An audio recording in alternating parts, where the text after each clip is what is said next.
¿Qué tal, amigos de la Diócesis de Querétaro que nos acompañan en este mes de la Biblia? Hoy iniciamos nuestro taller de salmos como se había programado. Tenemos el honor que nos acompañe el Padre Salvador, Jesús Salvador García Ortiz, con mucho cariño y con mucho respeto, mejor conocido como el Padre Chavita.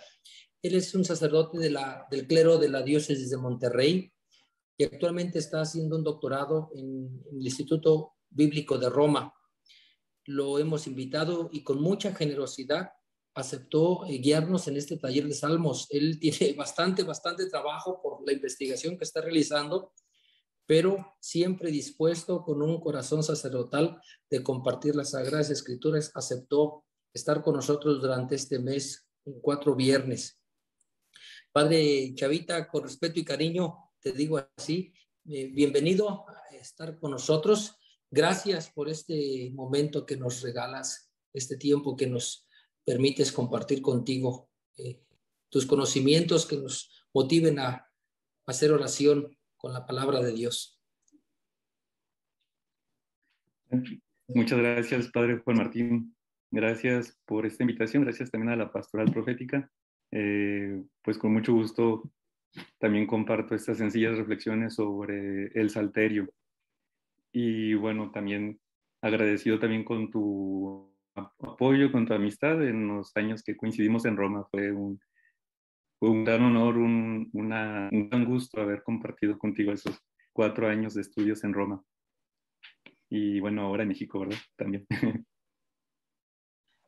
Gracias, Padre Chavita. Gracias. Sí, como dice el Padre Chavita, fuimos compañeros allá de penas en Roma estudiando Sagrada Escritura y pues ahora nos une la amistad, el ministerio y el amor por la Sagrada Escritura. Nuevamente, gracias, Padre Chavita, y pues estamos ansiosos que nos enseñes, nos compartas para poder pues entrar con más confianza a este exquisito banquete del libro de los Salmos. Muy bien. Gracias, Juan.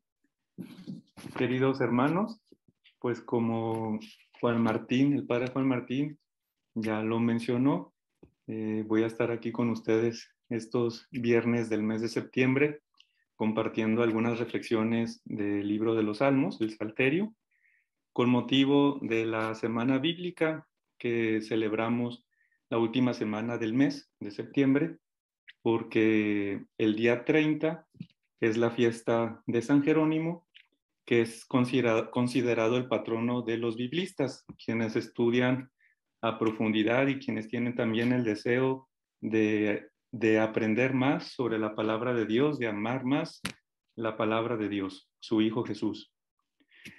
Y pues antes de iniciar, bueno, les comento que en esta sesión vamos a hacer una introducción general al libro del Salterio, al libro de los Salmos, y poco a poco me voy a ir en esta misma sesión centrando, focalizando en una pequeña parte del libro, en unos cuantos salmos, para después dar pie en las siguientes sesiones a reflexionar sobre el Salmo 32 y 33. Y antes de iniciar, pues hagamos una oración.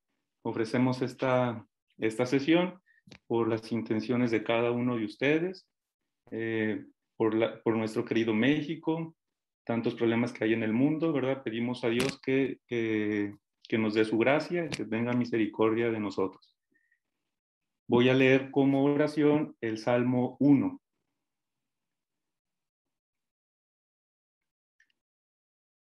Feliz quien no sigue consejos de malvados, ni anda mezclado con pecadores, ni en grupos de necios toma asiento, sino que se recrea en la y noche. Será como árbol plantado entre acequias, da su fruto en sazón, su fronda no se agosta. Todo cuanto emprende prospera. Los malvados serán como tamo impulsado por el viento. No se sostendrán los malvados en el juicio, ni los pecadores en la reunión de los justos. pues el Señor conoce el camino de los justos, pero el camino de los malvados se extravía. Gloria al Padre, y al Hijo, y al Espíritu Santo, como era en el principio, ahora y siempre, por los siglos de los siglos. Amén. Hermanos, en el siglo XIX, los biblistas, los estudiosos de la Biblia, tenían un gran interés en encontrar la forma original de los textos sagrados. Como bien sabemos, el Antiguo Testamento fue escrito en un periodo muy largo, aproximadamente 7, 8 siglos antes de Cristo. Y en ese proceso tan largo, pues los textos sufrieron modificaciones. Los copistas también introducían nuevos, alguna inserción, algún texto para adaptar el mensaje a nuevas circunstancias, o quitaban algunas partes, muchas de ellas, muchos de estos cambios con una intención, con una finalidad. Muchos otros también errores humanos. Sabemos que la palabra de Dios tiene por autor primero a Dios, que inspira, y también como segundo autor al hombre. Y entonces los estudiosos estaban deseosos en ese siglo en particular por el uso del método histórico crítico, que es el método, digamos, diacrónico. Esta palabra es una palabra que proviene del griego dia, que significa a través, y cronos, tiempo. Es el deseo de como ir a través del tiempo, como si quisiéramos cruzar todos estos siglos para llegar hasta el texto original. Digamos, ese es el deseo, sobre todo en aquel siglo, al momento de abordar la Sagrada Escritura. Pero, bueno, fue pasando el tiempo. Bueno, y también se apoyaban los estudiosos con estudio comparado de la literatura antigua de aquellos tiempos de los pueblos circunvecinos del pueblo de Israel, porque como pueblos vecinos compartían, tenían en común ciertos elementos, tenían una cultura en común, pensamientos o nociones en referencia al mundo, al hombre, a Dios. Y el libro de los Salmos pues no era ajeno a esta tendencia, sobre todo en aquel siglo.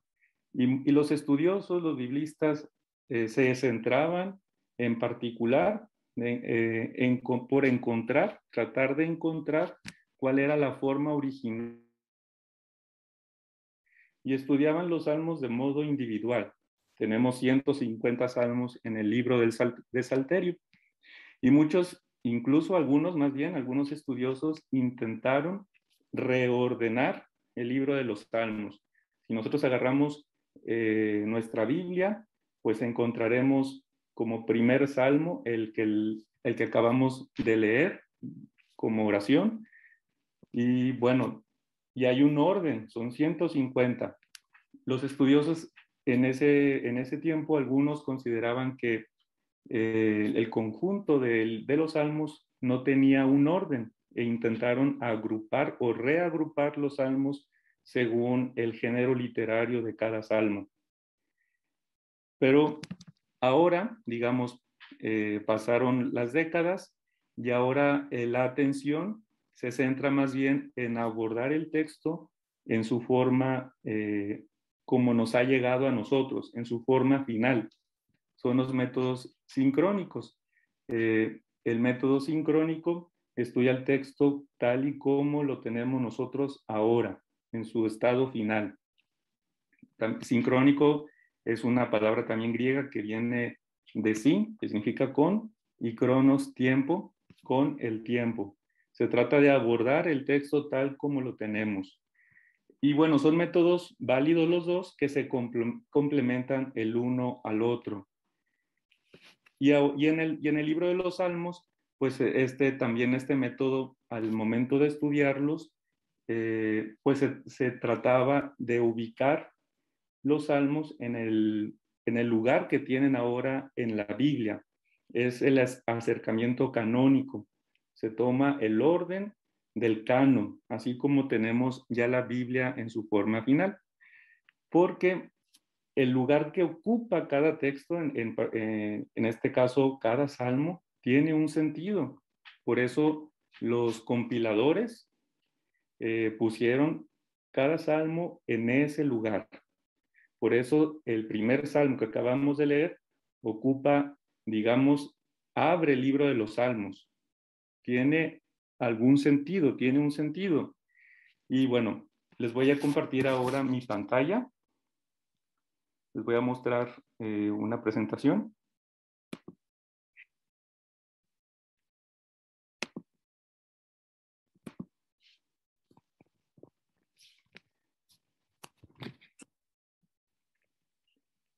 El libro del Salterio.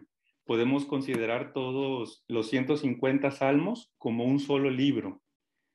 Le llamamos Salterio o libro del Salterio. Y este libro, compuesto de 150 salmos, tiene una estructura que podemos percibir en base a unas doxologías que algunos salmos presentan al final del salmo, del salmo mismo. Una doxología también es una palabra que viene del griego, compuesta de dos palabras, doxa, que significa fama, gloria, y logos, que significa palabra o discurso. La doxología es una palabra de gloria, una palabra de alabanza dirigida a Dios. Y entonces, en base a estas doxologías que podemos encontrar en el libro de los Salmos, podemos dividir el libro en 5 partes. El primer salmo y el segundo, el salmo 1 y 2, serían el prólogo, como la presentación de ese gran libro de los Salmos, del libro del Salterio. Y dice el salmo 1, que lo acabamos de leer: Beato o feliz el hombre que se recrea en la ley del Señor, meditando su ley día y noche. Ese sería el prólogo. Después viene, si seguimos leyendo los salmos, viene el Salmo 3 y llegamos al Salmo 41. A esta doxología: bendito sea el Señor, Dios de Israel, desde siempre y hasta siempre. Amén, amén. Es una alabanza al Señor. Y entonces el Salmo, del Salmo 3 al Salmo 41, sería la primera parte de este gran libro del Salterio, del Salterio. Y podemos llamarle el libro primero. Espero no confundir al decir me refiero a todos los 150 salmos y luego referirme a cada parte como libro, ¿verdad? Es el primer libro, vamos a llamarle así, y al conjunto de los 150 salmos vamos a llamarle Salterio. Entonces, el primer libro de este gran conjunto del Salterio está formado por el Salmo 3 al 41. Si continuamos leyendo a partir del 42, llegamos hasta el Salmo 72 y al final de este salmo encontramos esta doxología: bendito el Señor, Dios de Israel, el único que hace maravillas. Bendito su nombre glorioso por siempre. La tierra toda se llena de su gloria. Amén, amén. Y al final dice: fin de las oraciones de David, hijo de Jesé. Entonces, el Salmo 42 al 72 constituiría el segundo libro. Continuamos leyendo a partir del 73 y llegamos al 89. Al final del Salmo 89, en el versículo 53, se encuentra la siguiente doxología: bendito sea por siempre el Señor. Amén, amén. En el Salmo 73 hasta el 89 serían el tercer libro.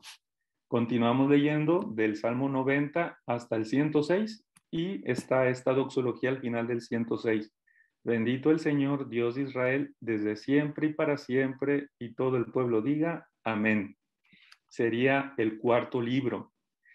Y el resto del 107 hasta el 145 compondría el se compondría el quinto libro. Y los últimos 5 libros, salmos, del 146 al 150, se le llaman salmos aleluyáticos o salmos de aleluya, porque es una palabra clave en estos 5 salmos últimos del Salterio, del 146 al 150. Recordemos que la palabra aleluya proviene del hebreo, así también se dice aleluya, y significa alaben al Señor. Es una invitación a alabar al Señor. Es un imperativo, alaben, ustedes alaben al Señor. Entonces estos 5 salmos son los salmos aleluyáticos. La palabra aleluya es una palabra clave y así se les llama. Y estos 5 salmos constituyen la conclusión de todo el Salterio. El Salmo 1 y 2, el prólogo, los salmos 146 al 150, la conclusión. Y del 107 al 145 sería el quinto libro. Esta estructura no es nada casual, ¿verdad? Tenemos que el libro del Salterio, el Salterio está formado por 5 partes, 5 libros. Y el número 5 es un número muy significativo. Sabemos que el Pentateuco, ¿verdad? Los primeros 5 libros de la Biblia forman la ley del Señor, la ley de Moisés, la Torá. La Torá, ahorita en un momento explico qué es la palabra Torá. La Torá sería un tema clave en todos estos 150 salmos. Es una palabra clave, de tal modo, bueno, antes de pasar a la siguiente diapositiva, les decía que el primer salmo comienza declarando feliz al hombre que se recrea, se goza en la ley del Señor y la medita día y noche. Si nosotros agarramos el canon hebreo, si tomamos la Biblia hebrea, la Biblia judía, nos daremos cuenta que está formada en 3 grandes partes. La primera parte es la Torá, que va del libro de Génesis al Deuteronomio, son 5 libros, que nosotros le llamamos Pentateuco, según la tradición griega, así se les llama Pentateuco. Está la Torá, y después la segunda parte son los profetas, que en hebreo se les llama Neviim. Esta parte comienza con el libro de Josué. Y en el primer capítulo, en el versículo 8, dice el Señor a Josué que la ley del Señor no se separe de tus labios, medítala día y noche. Hacer casi las mismas palabras que encontramos el Señor meditando su ley día y noche. La tercera parte de la Biblia hebrea se le llama los escritos o ketubim en hebreo, e inicia precisamente con el Salterio, y el Salmo primero hace de prólogo de la Biblia hebrea y hace referencia también a la Torá. Entonces, esta estructura en 5 partes del Salterio no es nada casual y nos recuerda a la Torá, a la ley del Señor o la ley de Moisés, también se le llama así, o como generalmente la llamamos nosotros, Pentateuco. Tenemos como ejemplo el Salmo 119, que se le podría titular como un elogio a la ley divina, a la ley del Señor. Y aquí hago un paréntesis. Si nosotros agarramos nuestras Biblias, nos daremos cuenta que muchos de los salmos tienen 2 números, ¿verdad? Generalmente un número que está fuera de un paréntesis y otro que está dentro de paréntesis, entre paréntesis. Esto es debido, bueno, primero aclaro que la numeración en capítulos y en versículos es algo ya muy posterior, no es del texto original, como los autores sagrados escribieron. Esta numeración se introdujo en la Biblia en el siglo XIII, los capítulos, la numeración en capítulos de cada uno de los libros de la Biblia gracias a un estudioso que se llamaba Stephen Langston en el siglo XIII. Y los versículos se introdujeron 3 siglos después, en el siglo XVI, gracias a Robert Estienne. Entonces, esta numeración, para empezar, pues es muy, digamos, de la Edad Media, ¿verdad? Dijimos siglo XIII, siglo XVI, ya muy moderno, ¿no? Y entonces, para no confundirnos, si nosotros agarramos desde el inicio el Salmo primero, llegamos en nuestras Biblias al Salmo 9, resulta que empiezan a tener ya dos números. Esto se debe a que en los manuscritos hebreos, en el texto masorético, el texto hebreo, bueno, antes tengo que aclarar esto, el texto hebreo fue traducido al griego aproximadamente en la segunda mitad del tercer siglo antes de Cristo.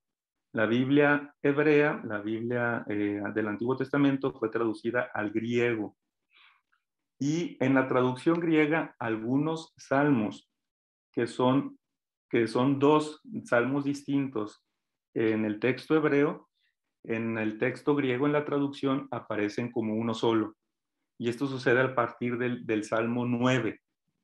El Salmo 9 y 10 en el texto hebreo son 2, pero en el texto griego, en la traducción griega de los 70, es uno solo. Y por lo tanto, el Salmo 10 hebreo sería el Salmo 11 hebreo sería el Salmo 10 del texto griego. Y por eso la diferencia en los números.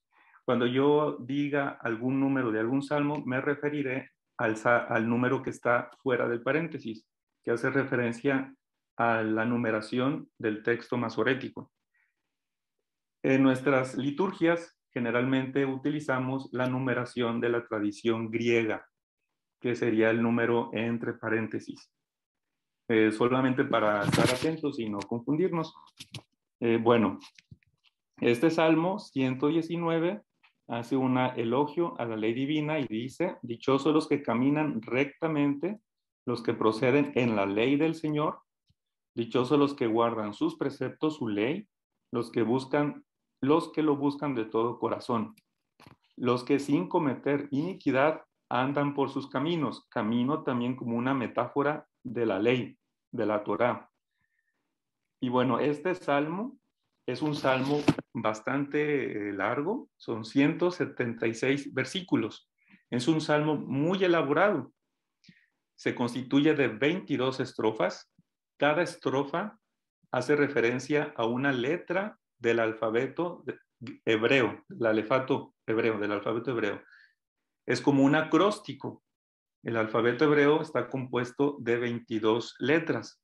Es como si agarráramos nuestro abecedario de la A a la Z y componer, como si compusiéramos una poesía utilizando la letra A para la primera estrofa y el inicio de cada verso, de cada palabra, es con la letra A. Así está elaborado este salmo. Es un salmo muy elaborado, con mucho estilo. Son sabios los autores de los textos sagrados, de la palabra de Dios. Eran gente muy estudiosa, muy sabia. Y cada estrofa está compuesta de 8 versos, que dan como resultado 176 versos. Entonces, cada estrofa, 8 versos, y los 8 versos inician con la misma letra del alfabeto hebreo, cada palabra. Lamentablemente en nuestras traducciones modernas a lenguas modernas, pues esto no se puede mantener, ¿verdad? Aquí en la traducción le ponen Aleph al inicio. Aleph es la primera letra del alfabeto hebreo, para pues dar referencia a este estilo que tiene el original hebreo. Y bueno, en cada verso, excepto en el verso 122, hay un término que designa a la ley, a la Torá. Vimos los primeros 3 versículos, la ley del Señor. El segundo versículo, sus preceptos, la ley. En el tercer versículo, sus caminos, que hacen referencia a la Torá también, como una metáfora. Entonces nos damos cuenta, nos percatamos que el tema de la Torá es central en el libro del Salterio. Y la Torá significa, viene de una palabra hebrea, de un verbo hebreo que significa instruir, enseñar. Cuando hicieron la traducción griega de los 70, conocida así como la de los 70, el término Torá en hebreo fue traducido por nomos en griego. Y nomos en nuestras lenguas modernas es traducido como ley. Por eso nosotros le llamamos la ley de Moisés, la ley del Señor. Pero el término ley en las lenguas modernas no hace justicia a lo que realmente significa el término hebreo. El término hebreo, como les digo, viene de este verbo que significa instrucción, enseñanza, y por lo tanto la Torá es la enseñanza del Señor, ¿verdad? Más que preceptos, normas, leyes, es la enseñanza del Señor, su revelación a nosotros los hombres, y se constituye para nosotros en fuente de vida y dicha verdadera. Por eso el primer salmo declara: beato y feliz al hombre que medita día y noche la ley del Señor, la Torá del Señor, es decir, su palabra, su enseñanza, su instrucción. Y bueno, dijimos que el libro de los Salmos está estructurado en 5 partes. El Salterio está estructurado en 5 libros que nos recuerdan a los primeros 5 libros de la Biblia, que son la Torá, el Pentateuco, y podríamos considerar entonces que el libro del Salterio hace referencia al Pentateuco, incluso en su misma, a la Torá, en su misma estructura. Dice el Midrash Tehilim: Moisés ha regalado a Israel los 5 libros de la Torá. David ha regalado a Israel los 5 libros del Salterio. Moisés concluyó la Torá con la bendición: dichoso tú, Israel, quien como tú, pueblo salvado por el Señor. Y David comenzó el libro del Salterio, como lo acabamos de leer: dichoso el hombre que se recrea en la ley del Señor. Por lo tanto, para el judío piadoso, para el hebreo piadoso, como también para nosotros cristianos, recitar, orar con los salmos es al mismo tiempo recitar y orar la palabra del Señor. Si aprenderse la Torá de memoria es difícil, pues entonces el piadoso judío, el piadoso hebreo, recita el Pentateuco de David, recita la Torá de David a través de los salmos para imprimir la Torá en el corazón. Bueno, ahora voy a quitar, voy a dejar de compartir mi pantalla.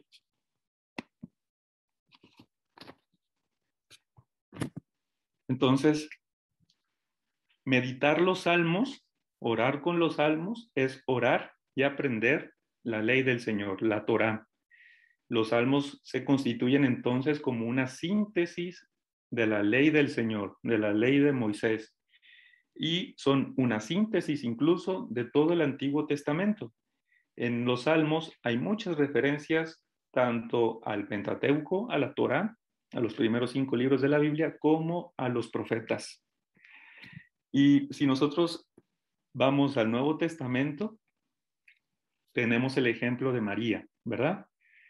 María, cuando va a visitar a su prima Isabel, después de haber recibido el anuncio del ángel Gabriel, de que sería la madre del Señor, va y visita a su prima Isabel, y sabemos el relato. María termina con una alabanza al Señor, que le llamamos el Magnificat. Y este cántico de María está impregnado de muchas referencias al Antiguo Testamento, sea, por ejemplo, al libro de Samuel, pero también tiene muchas referencias a los salmos.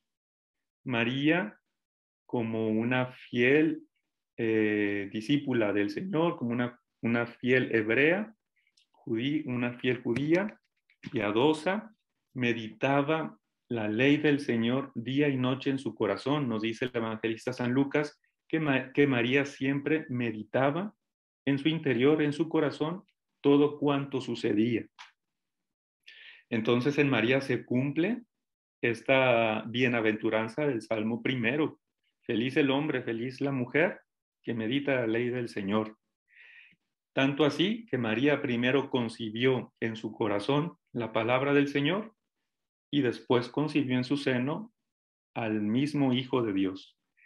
Y también vemos a Jesús, al Señor Jesús, en el momento de la cruz, por ejemplo, sus palabras, sus últimas palabras, las 7 palabras de Jesús en la cruz también están inspiradas en los Salmos. Jesús, Hijo de Dios, llevaba la ley del Señor en su corazón. Por ejemplo, ¿por qué, Dios mío, me has abandonado? Son palabras del salmista del Salmo 22. En tus manos, Señor, encomiendo mi espíritu. Salmo 31. Jesús seguramente aprendió esto de María y de José. Ellos le enseñaron a orar, a meditar la palabra del Señor. Qué bien sería que nosotros como cristianos también saliera espontáneamente de nuestro corazón, de nuestro interior, de nuestra boca, siempre palabras con referencia a la Biblia, siempre palabras de Dios, que llevemos en nuestro corazón, que hagamos de nuestro corazón una casa a la palabra de Dios y que tanto nuestras actitudes, pensamientos, palabras hagan referencia a la palabra de Dios. Y los salmos nos ayudan para ello. Los salmos reflejan entonces también toda la historia de la salvación, reflejan la historia de la salvación. Algunos salmos reflejan, por ejemplo, la creación, el Génesis, lo que se narra en el libro del Génesis. Otros hacen referencia al periodo monárquico, ¿verdad? Cuando había rey en Israel. Muchos hacen referencia al periodo del exilio, ¿verdad? Cuando fueron deportados a Babilonia. El regreso también del exilio, la salvación del Señor. Y también otros reflejan en su contenido el periodo teocrático, llamémoslo así, al periodo en torno al templo, el segundo templo, en el que ya no había rey humano, ¿verdad? El periodo teocrático. Y los salmos entonces reflejan circunstancias muy concretas, muy particulares de la historia del pueblo de Israel. Y también los salmos reflejan muchas realidades humanas. Nada es ajeno a la palabra de Dios. Para la palabra de Dios, nada humano es ajeno, ¿verdad? Todas las experiencias, todas las situaciones humanas que uno puede vivir, la palabra de Dios no es ajeno a ello, no es ajena a ello. En los salmos se expresan muchos sentimientos humanos. Y nosotros podemos identificarnos con los salmos, ¿verdad? Orar con ellos al modo de Jesús, al modo de María. Incluso, pues, es la oración oficial de la iglesia, ¿verdad? Quienes rezan laudes, vísperas completas, las diferentes horas, pues es orar con los salmos. Cuando vamos a la Eucaristía, a la Santa Misa, participamos de ella, con el salmista respondemos a la palabra de Dios que escuchamos en la primera lectura. Y los salmos también están, les decía al inicio que algunos estudiosos querían reagrupar el libro de los salmos, el Salterio, de acuerdo a los géneros literarios. ¿Sí? Los salmos tienen géneros literarios que comparten, como les decía, con mucha de la literatura de aquellos tiempos. Hay, por ejemplo, salmos que son himnos, que son alabanza a Dios por sus prodigios, por su creación, por la historia de la salvación. Por ejemplo, el Salmo 8, recordemos el Salmo 8 que dice, ¿qué es el hombre para que te acuerdes de él? El ser humano para darle poder. Tenemos el Salmo 117. El 117 dice, alaben al Señor todas las naciones. Aclámenlo todos los pueblos, pues firme es su misericordia, su amor hacia todos nosotros dura por siempre. Es un himno, es un salmo, es una alabanza que canta la salvación de Dios, su amor, su misericordia. Tenemos otros salmos que son súplicas, ¿verdad? Donde el salmista se encuentra en peligro, algo le angustia, algo le oprime el corazón. Tenemos, por ejemplo, el Salmo 22, que ya lo mencioné. Dios mío, ¿por qué me has abandonado? Tenemos el Salmo 51 también, el Miserere, como se le conoce, que meditamos, oramos con él todos los viernes y sobre todo en el periodo de Cuaresma, de la Semana Santa. Crea en mí, Señor, un corazón puro, pecador, que son acción de gracias por igual, por la creación, por la cosecha, por la salvación, por el perdón de los pecados, el perdón recibido. Tenemos, por ejemplo, el Salmo 118, que es un salmo con el que oramos, sobre todo en Pascua. Este salmo dice: den gracias al Señor porque es bueno, porque es eterna su misericordia. Diga la casa de Israel: eterna es su misericordia. Este es el día que hizo el Señor, ¿verdad? Nosotros lo oramos en Pascua, en el día de la resurrección del Señor. Este es el día que hizo el Señor, donde manifestó su misericordia. Y tenemos muchos otros salmos que son, digamos, salmos heterogéneos, que están compuestos por diversos géneros literarios. Uno muy famoso o muy conocido por nosotros, que nos gusta mucho, oramos con él, el Salmo 23. El Señor es mi pastor, nada me faltará. Si ponemos atención, leemos el Salmo y a la mitad del Salmo, la imagen del pastor y la oveja se cambia por un banquete, ¿verdad? El Señor me prepara, tú me preparas una mesa a despecho de mis adversarios, me unges mi cabeza con aceite y mi copa rebosa hasta los bordes. Digamos ahí que son dos géneros, ¿verdad? Eh, Porque al principio habla del pastor, nuestro Señor, y nosotros las ovejas, y luego inmediatamente cambia la imagen por un banquete, por una mesa que el Señor nos prepara. Bueno, y les decía, los salmos expresan muchas realidades humanas, muchos sentimientos humanos, desde la angustia hasta la alabanza, la acción de gracias, la alegría, y por lo tanto tienen un eco universal, ¿verdad? Expresan la actitud del hombre ante Dios. Me voy a volver a compartir mi pantalla.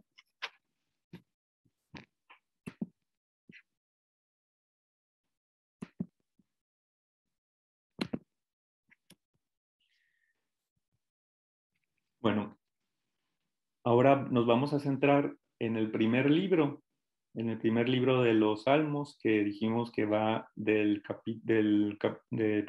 Salmo 3 al Salmo 41. Habíamos dicho que el Salmo 1 y 2 son el prólogo, la introducción, digamos, al libro del Salterio.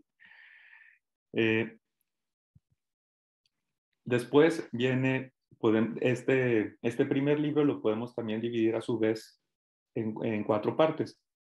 La primera parte va del Salmo 3 al 14, tiene como centro el Salmo 8, que ya hice alguna referencia, tiene como tema, digamos, el hombre rey de la creación, el hombre, todo ser humano, el culmen de la creación. La segunda parte va del Salmo 15 al 24 y tiene como tema central el rey terreno, la monarquía y la Torá, la relación entre el rey terreno y la Torá. Y el centro de esta segunda parte es el Salmo 18 al 21. Después viene la tercera parte del 25 al 34, que después me voy a centrar particularmente en esta parte, tercera parte, y tiene como tema al rey divino, no como contrapuesto al rey humano, sino el rey humano al servicio del rey divino. Por eso los primeros, la segunda parte del 15 al 24 hablan del rey humano y del 25 al 34 del Rey Divino y el templo, su casa. Y tiene como centro el Salmo 29. Ya después hablaremos concretamente de esta parte a continuación. Y la cuarta parte va del Salmo 35 al 41 y tiene como tema el siervo sufriente.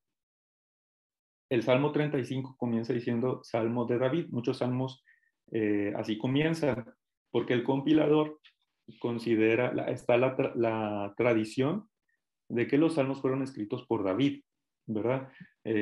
Si vamos al libro de Samuel, vemos a David, que es caracterizado como un pastor y al mismo tiempo como un músico. En el capítulo 16 del primer libro de Samuel, David es llamado por el rey Saúl para que toque la cítara ante su presencia y poder aliviarse del mal espíritu que tenía, que la quejaba. Entonces, según la tradición, David compuso estos salmos. Y bueno, el Salmo 35, Salmo de David, pero después el tema es el siervo sufriente, es, digamos, se identifica a este rey terreno como el siervo de Dios, el siervo sufriente que nos recuerda al libro de Isaías y que nosotros lo referimos a Cristo, el siervo de Dios, y nos habla también de la Torá dentro del corazón, ¿verdad?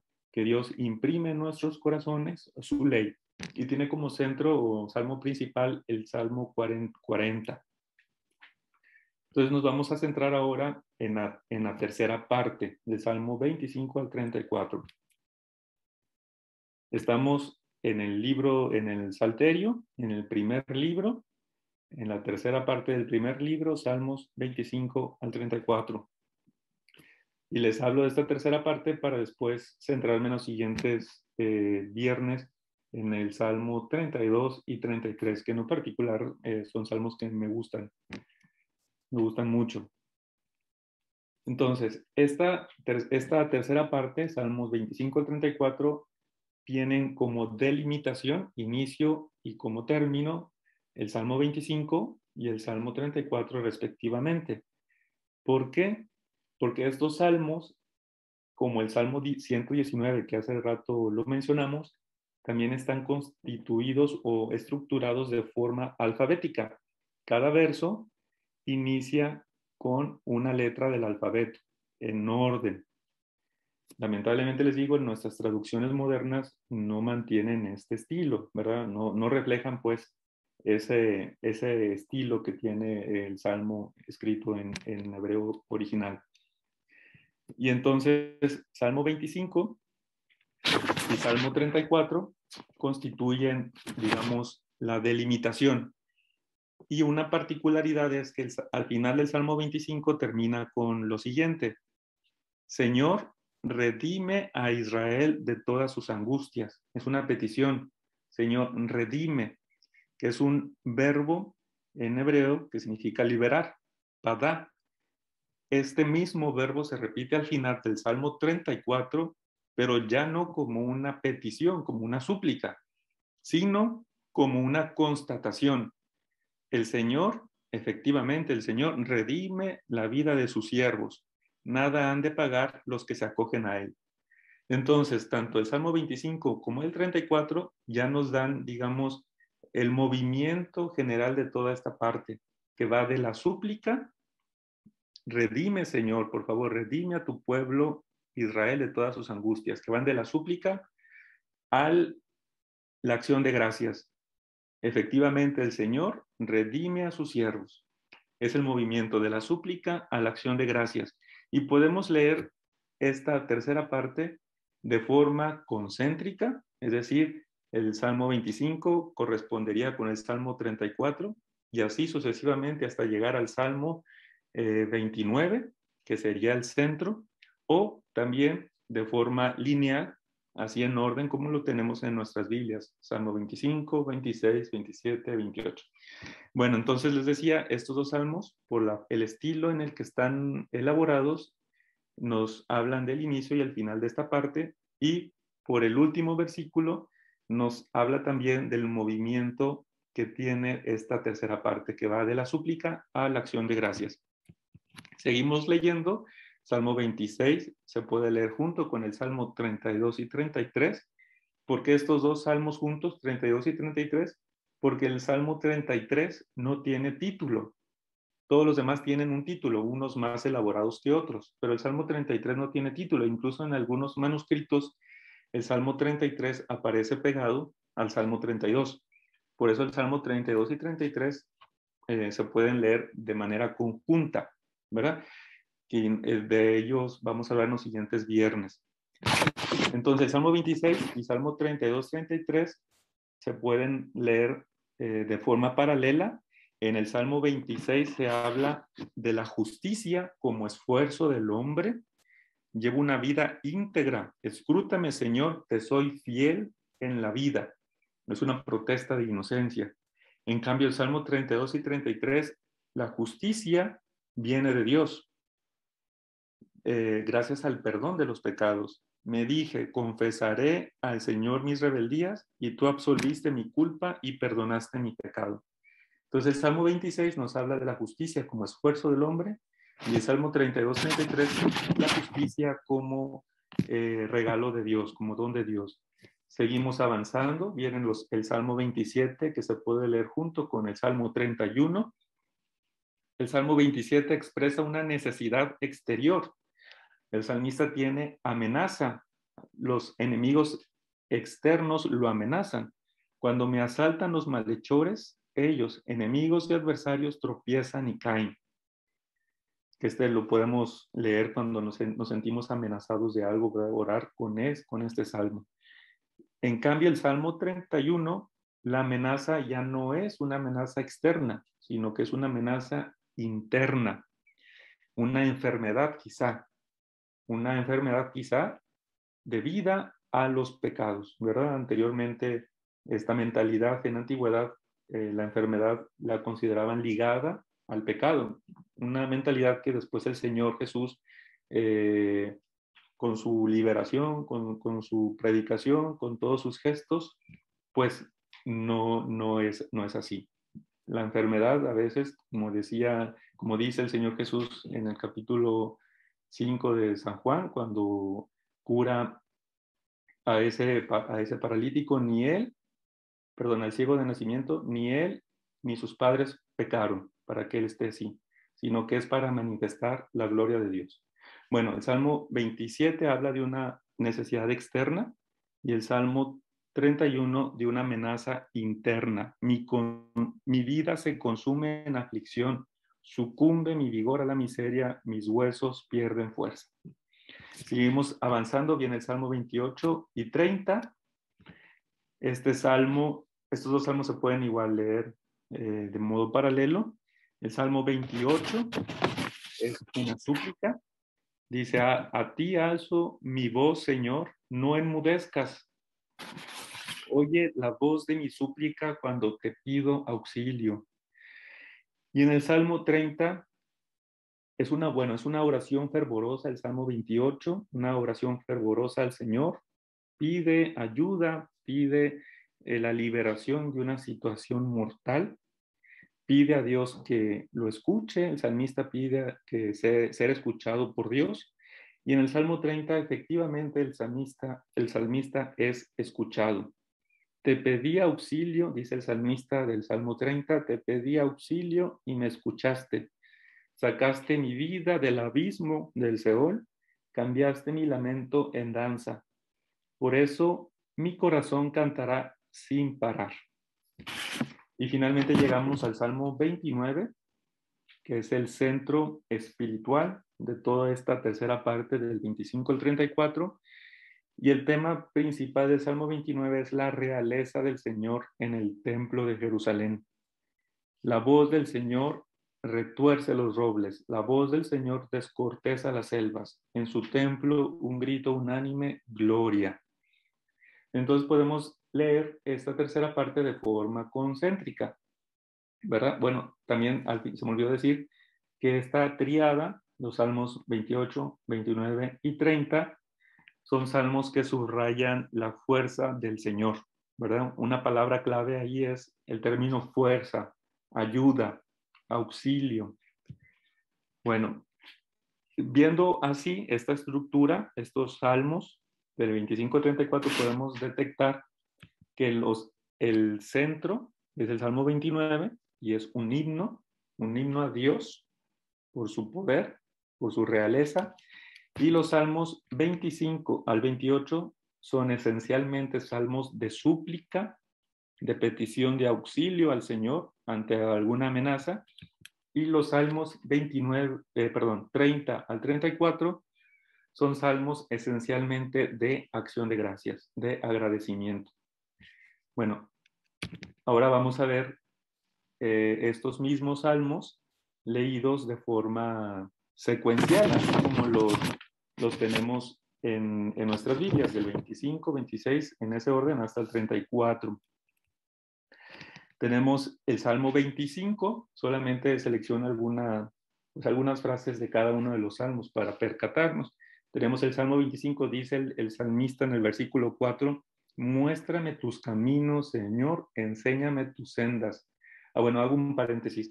Les estoy mostrando dos maneras distintas, ¿verdad?, de leer este grupo de salmos del 25 al 34. De manera secuenciada sería digamos, el siguiente modo. El Salmo 25 dice, muéstrame tus caminos, Señor, enséñame tus sendas. Una palabra clave de este salmo es caminos, que es una metáfora de la Torá. La Torá, como enseñanza, instrucción del Señor, nos muestra el camino de la vida y que como metáfora del encuentro con Dios, ¿verdad? También el camino es metáfora de la misma vida. Nuestra vida es un camino que también nos conduce al encuentro definitivo con Él a través de la muerte. Entonces, una palabra clave de Salmo 25 es camino, ¿verdad? Metáfora de la ley del Señor, metáfora de la vida, metáfora del encuentro con el Señor, el camino que me lleva hacia el Señor. Y entonces empezamos un proceso, un itinerario con este Salmo 25. Vamos de camino hacia el Señor. Viene entonces el Salmo 26, dice el salmista en el versículo 4, no ando mezclado con falsos, ni me dejo acompañar de hipócritas. Les mencionaba que el Salmo 26 es como un examen de conciencia, es una protesta de inocencia. El salmista hace un examen de conciencia y se da cuenta que ha sido fiel al Señor y por eso pide ayuda. Está de camino al Señor y en ese camino va haciendo un examen de conciencia. En los tiempos de Jesús, antes también, pues las peregrinaciones al templo de Jerusalén, pues eran frecuentes. Recordemos el Salmo, alzo mis ojos a los montes, ¿de dónde me vendrá el auxilio? El auxilio me viene del Señor, que hizo el cielo y la tierra. Son salmos que ayudaban a los judíos, al orante, a prepararse para el encuentro con el Señor en el templo. Son salmos que nosotros también podemos orar cuando vamos al encuentro con el Señor en la Santa Misa, cuando vamos a orar al templo, a nuestras iglesias. Entonces nos ponemos de camino al encuentro con el Señor y vamos haciendo un examen de conciencia. El Salmo 26 es eso, un examen de conciencia, podemos considerarlo así. Después viene el Salmo 27 y conforme uno va avanzando al encuentro con el Señor, va creciendo el deseo. Es un deseo, se intensifica el deseo del templo, el deseo de estar con el Señor. Dice el Salmo 27, una cosa pido al Señor, morar en la casa del Señor todos los días de mi vida. Nos va preparando, el salmista se va preparando hacia ese encuentro con el Señor en el templo, pensando en el templo de Jerusalén en aquellos tiempos. Nosotros en nuestras iglesias, en nuestros sacramentos, en el encuentro con el Señor, incluso también en el encuentro con el Señor a través de la muerte, nuestro encuentro definitivo con Él. Y luego viene el Salmo 28, dice el salmista en el versículo 2, oye la voz de mi súplica, cuando levanto mis manos hacia tu santo templo. La atención o el deseo del templo crece cada vez más y el salmista alza las manos hacia el templo santo de Dios. Va creciendo, digamos, la atención, el deseo hacia el santuario. El Salmo 28 nos habla del santuario, del templo del Señor, como lugar de santidad, lugar de refugio, lugar de reparo. ¿Cuántas veces nosotros también, al ir a nuestros templos, a nuestras iglesias, encontramos ahí la paz que necesitamos, ¿verdad? El deseo de estar con el Señor nos llena de paz, nos llena de vida. También sería bueno, por ejemplo, antes de ir al templo o estando ya en el templo, orar con el Salmo 28, ¿verdad? Momentos antes de iniciar con la celebración eucarística o cuando vamos a visitar al Santísimo, orar con estos salmos. Por un ejemplo, ¿verdad? Tenemos gran cantidad de textos bíblicos, ¿verdad? Toda la Biblia para orar. En concreto, los salmos son 150. Expresan, como les decía, diferentes situaciones, diferentes sentimientos, situaciones humanas. Luego viene el Salmo 29, que es el centro, sigue siendo el centro. El salmista llega al templo y es una teofanía. Llega, ya estando en el templo, el Señor se manifiesta, el Señor se sienta como Rey eterno. Un grito unánime en su templo, gloria. Todo lo que el Señor ha creado grita gloria, gloria al Señor. Luego viene el Salmo 30. El Salmo 30 dice, escucha, Señor, ten piedad de mí, sé tú, Señor, mi auxilio. Decíamos que los salmos 25 al 28 son esencialmente salmos de súplica. Y los salmos 30 al 34 son salmos de acción de gracias, pero no deja de haber también ciertas peticiones al Señor. Por ejemplo, el Salmo 30, Señor, escucha, ten piedad de mí, sé tú mi auxilio. Y los salmos 30 al 34, digamos, hacen referencia o recuerdan el templo. Los del 25 al 28 van preparando al salmista al encuentro con el Señor en el templo, y los salmos 30 al 34 hacen referencia al templo. El Salmo 30 es un canto para el templo en relación también con el perdón de los pecados. Hay una cierta súplica, inicia con una acción de gracias y termina con una súplica. El Salmo 30 termina con una súplica que prepara para el perdón de los pecados que vivirá el salmista en los siguientes salmos. Bueno, este salmo también se me olvidó decir que al principio dice Salmo de David, dedicación del santuario. Pero sabemos muy bien por la historia de Israel que David no construyó el templo y no dedicó por consiguiente el templo, no lo consagró, sino fue su hijo Salomón. Entonces, el compilador probablemente se refería a la dedicación que hizo David de un altar que construyó en un terreno de Ornán. Y David se sentía muy seguro. Si nosotros leemos este salmo, pues podemos recordar la vida de David, ¿verdad? David se sentía muy seguro de sí, ¿verdad? Confiaba quizás mucho en su fuerza. Fue un rey glorioso al principio, cuando en su carrera hacia la monarquía, como rey. Se sentía muy seguro, incluso pues realizó un censo. Realizar un censo es confiar más en las fuerzas y medios humanos o sea, David quería saber con cuánta gente de edad militar tenía. Realizar un censo es confiar más en el esfuerzo humano que en el esfuerzo que viene del Señor. Y por eso al final David se da cuenta que pues ha fallado ante el Señor y le pide perdón y nos prepara para el siguiente salmo. El Salmo 31 considera el templo como lugar de refugio y lugar de la experiencia de Dios. Bendito el Señor que me ha brindado maravillas de amor en la Plaza Fuerte, en su templo santo. ¿Cuántas experiencias hemos tenido nosotros con el Señor estando en su templo? En nuestras casas también, en nuestra vida, ¿verdad? Y el Salmo 32 y 33 nos hablan del perdón de los pecados, pero ya hablaré de ellos en los próximos viernes. Tú absolviste mi culpa y perdonaste mi pecado.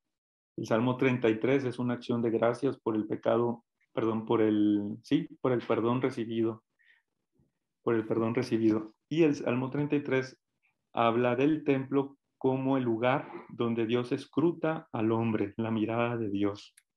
Y finalmente el Salmo 34, que considera el templo como el lugar donde Dios manifiesta su rostro de justicia y su rostro de misericordia. Su rostro de justicia da muerte al malvado, da muerte al malvado la maldad da muerte al malvado. Los que odian al justo lo pagarán.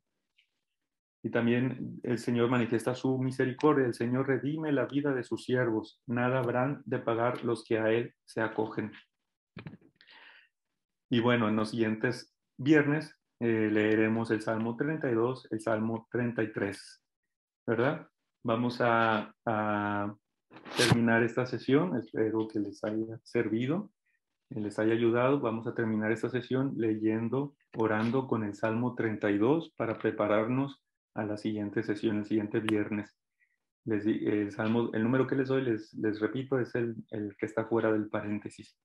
Dice el Salmo 32, Salmo de David, sabiduría. Dichoso al que perdonan su culpa y queda cubierto su pecado. Dichoso el hombre a quien el Señor no le imputa delito y no hay falsedad en su interior.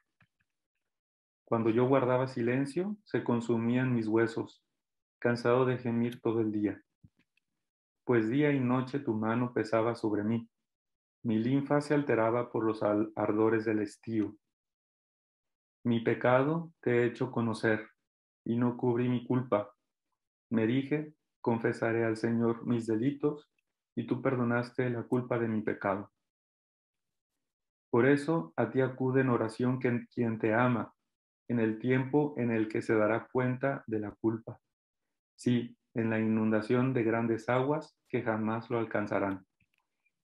Tú eres mi refugio, me proteges de la angustia, me rodeas de gritos de liberación. Yo te hago sabio y te instruyo el camino a seguir.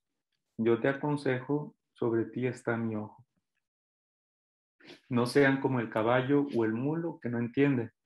Rienda y freno hacen falta para tomar su brío, pero ellos a ti no se acercan. Copiosas son las penas del malvado, mas quien confía en el Señor, amor lo rodea.